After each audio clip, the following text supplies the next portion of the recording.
A'udzubillahi minasyaitonirrajim. Bismillahirrahmanirrahim. Alhamdulillahirabbil alamin. Wassalatu wassalamu ala habibina wa habibillahil alamin Abil Qasimil Mustafa Muhammad wa alihi tayyibin tahirin wa ashabihil akhyaril muntajibin. Assalamualaikum warahmatullahi taala wabarakatuh. Alhamdulillah, puji dan syukur kehadiran Allah Subhanahu wa taala. Hari ini kita dapat bertemu melalui media YouTube. Saya akan mulai insyaallah mengisi episode-episode dalam upload video saya ini terkait pembelajaran ayat dan hadis ekonomi yang menjadi salah satu mata kuliah yang ada di Prodi Ekonomi Islam YN Pontianak.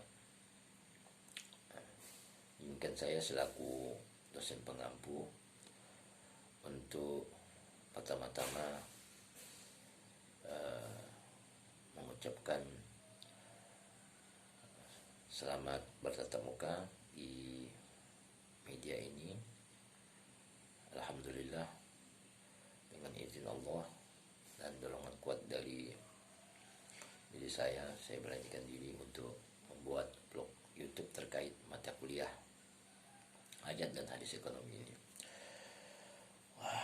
Salawat dan salam kita tidak pernah bosan-bosannya dan selalu kita sampaikan Sahibus Syafa'ah Nabi Yuna Muhammad sallallahu alaihi wa alihi, yang mana beliau dengan segala mujahadahnya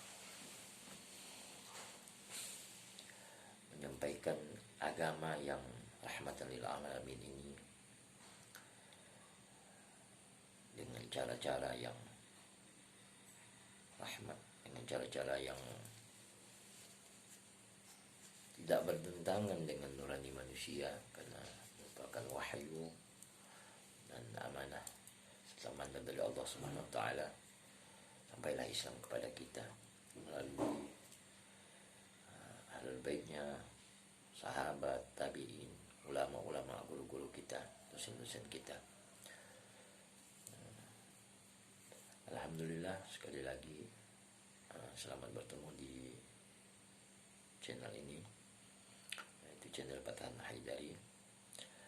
Sebelum kita memulai kuliah ayat dan hadis ekonomi ini, saya akan membacakan pertama kali kontrak perkuliahannya yang menjadi acuan saya dalam mengupload video kuliah ini.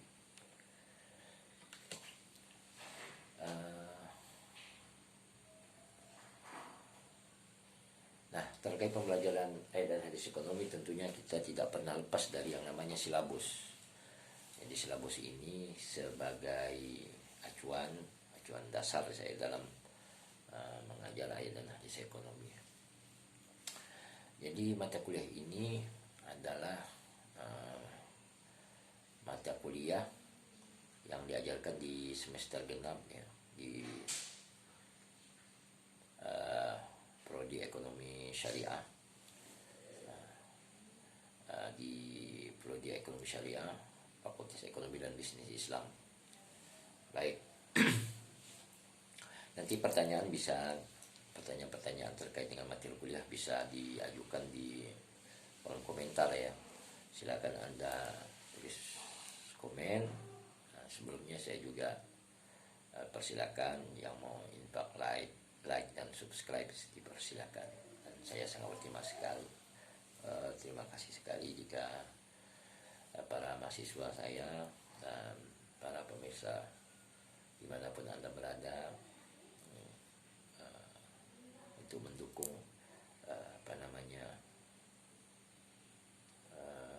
dakwah pembelajaran ini. Saya ucapkan terima kasih sebelumnya. Semoga infak, like dan subscribe Anda mendapat berkah dari Allah Subhanahu wa taala, tentunya itu yang harapan kita. Baik.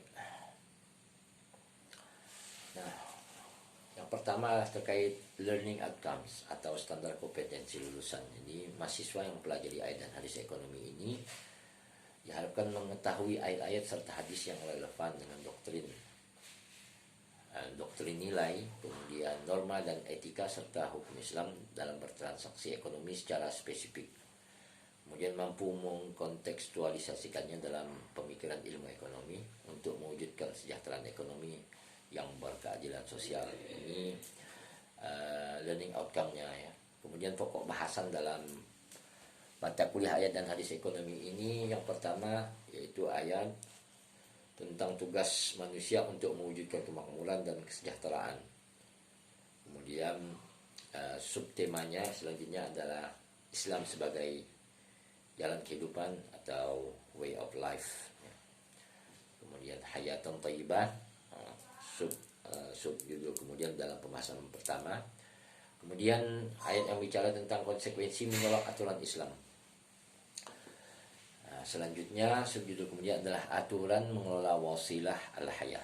Wasilah al-hayah ini terkait dengan sarana dan prasarana untuk mewujudkan kehidupan hakiki ya. Kehidupan hakiki. Nanti kita akan bahas secara mendalam terkait tema itu. Kemudian yang kedua, tema pokok bahasan yang kedua adalah ayat atau hadis tentang esensi harta dan tanggung jawab sosial. Subjudul pertama itu terkait tentang harta mutlak milik Allah Subhanahu wa taala. Kemudian subjudul kedua status harta yang dimiliki manusia. Yang ketiga kewajiban bekerja dan wasilah memperoleh harta halal dalam Islam. Baik, selanjutnya kita lanjutkan pembahasan ketiga. Pokok bahasan dari mata kuliah dan hadis ekonomi adalah ayat tentang orientasi terlarang dalam Islam. Antara lain, satu, bekerja yang merupakan kematian. Kemudian tema selanjutnya, subtema selanjutnya adalah melupakan zikrullah atau tidak ingat kepada Allah dengan segala ketentuannya. Yang subtema ketiga, melupakan sholat dan zakat. Yang keempat, memusatkan harta hanya pada kelompok orang kaya saja. Yang kelima, takut kepada Allah dan pembalasan hari akhirat. Kemudian yang keempat ayat dan hadis tentang larangan muamalah atau muamalah terlarang. Satu, kegiatan muamalah yang mengandung unsur riba, kemudian perjudian, berjual beli barang terlarang atau haram, mencuri, merampok, gosok, curang dalam takaran dan timbangan, bertransaksi dengan cara batil dan merugikan salah satu pihak, kemudian suap menyuap. Ini 1-4. Selanjutnya yang kelima. Pembahasan kita yang kelima adalah hadis yang membahas kewajiban negara campur tangan dalam menetapkan kepemilikan individu serta mewajibkan negara untuk melindunginya. Jadi 5 ini lebih kita eksplor, yaitu dari riwayat-riwayat yang komparatif ya, karena ini bicara tentang sesuatu yang memerlukan sebuah penjelasan yang tidak langsung kutip hadis ya, tapi nanti saya akan jelaskan bagaimana Islam itu sebagai sebuah agama yang komprehensif juga hadir untuk mendeklarasikan kewajiban sebuah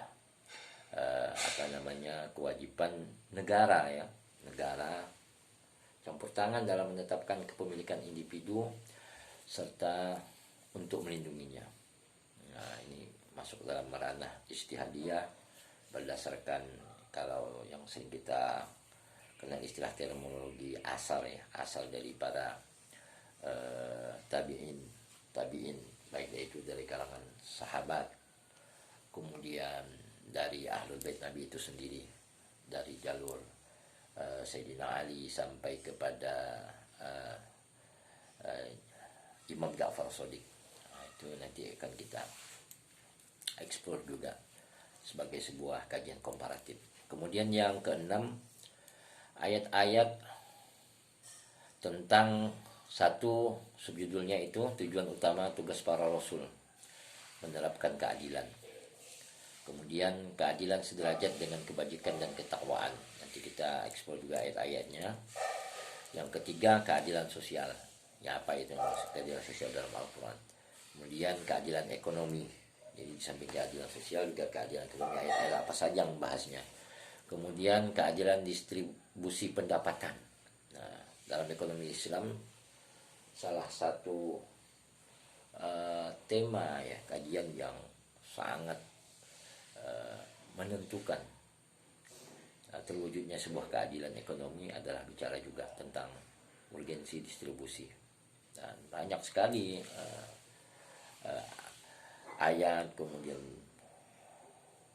hadis Rasulullah, kemudian asar dari para tabi'in, dari ahlul bait Nabi juga banyak sekali yang bicara tentang pentingnya keadilan distribusi ini untuk mewujudkan keadilan. Kemudian subjudul koma dari 5 itu tadi, lanjutannya, kekayaan tidak boleh beredar di antara orang kaya saja. Nanti ada ayat yang bicara itu ya, yang akan kita bahas tentang kebebasan individu dalam konsep pendapatan. Jadi tema ke-6 itu kita mengkaji ayat-ayat yang bicara tentang esensi tugas para rasul ya dalam wujud keadilan dan sub-sub temanya. Kemudian yang ketujuh, ayat tentang kemerdekaan dan keamanan dalam Islam. Jadi bagaimana esensi kemerdekaan dan keamanan dalam Islam juga kita akan bahas ayat-ayatnya. Nah, mulai tema ke-8 nanti dalam materi ayat dan hadis ekonomi ini, saya berdasarkan silabus yang ada ini mulai berbicara tentang hadis ya, lebih fokus kepada hadis.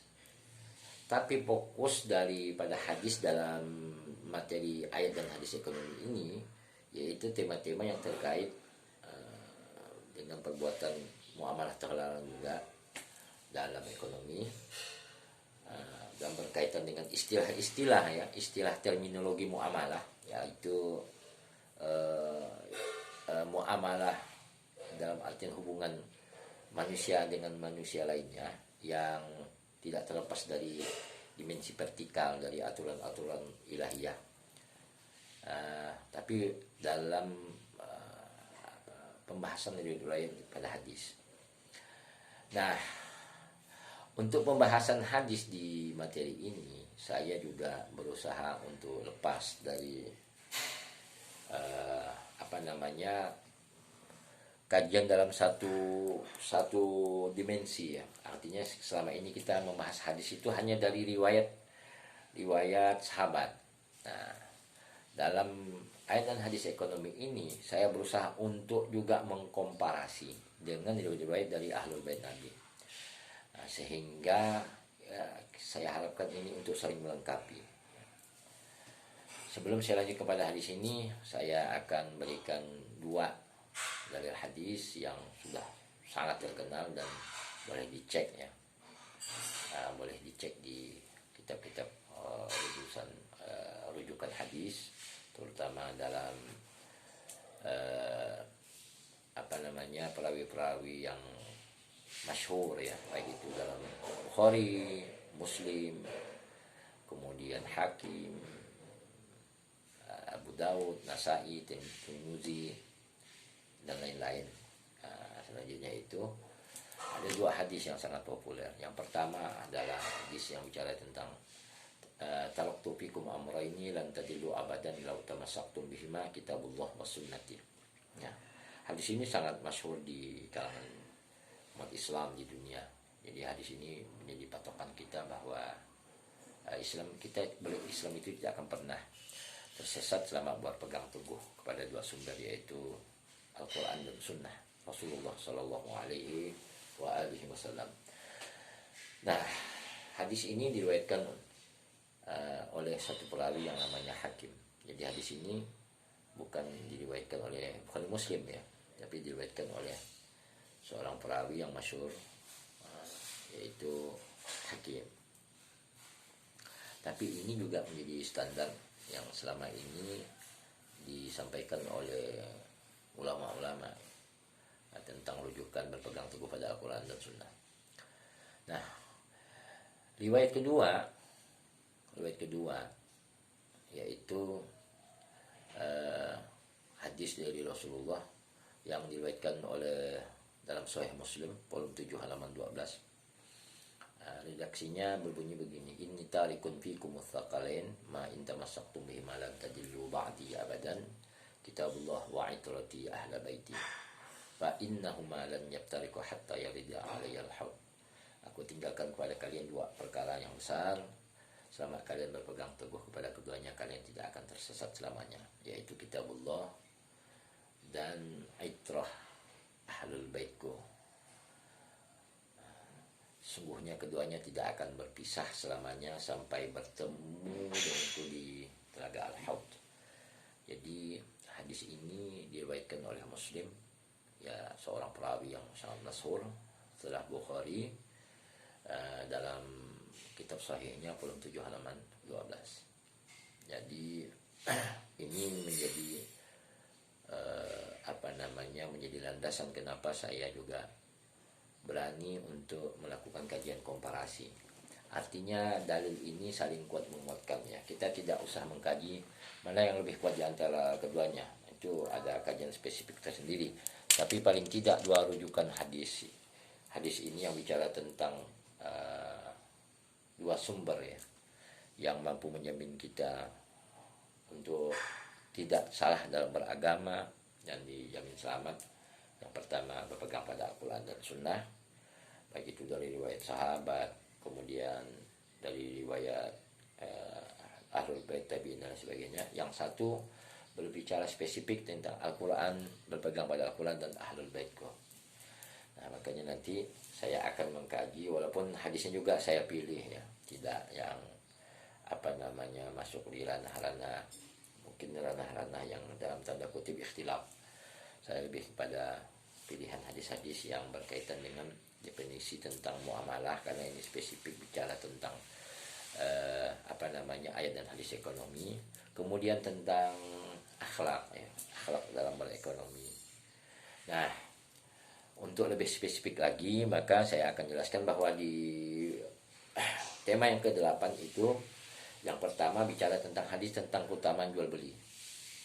Jadi apa sih keutamaan jual beli? Kemudian apa saja jual beli yang terlarang? Nah, bentuk-bentuk jual beli terlarang ini dalam istilah fikih muamalah yang masyhur ya di pengkajian ekonomi Islam atau di pengkajian fikih muamalah, yaitu misalnya larangan untuk talaqi rukban. Talaqi rukban ini istilah fikih muamalahnya ya. Talaqi rukban yaitu menghadang pedagang di tengah jalan, memotong jalannya, kemudian memborong dagangannya tanpa memberitahu pedagang tersebut atau kepada petani atau kepada sumber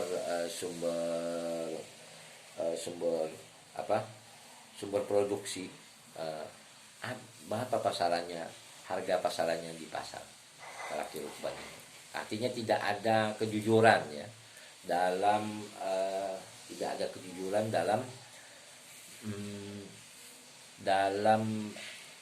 pengetahuan antara kedua belah pihak, antara katakanlah itu tengkulak penampung ya, atau orang yang broker yang biasa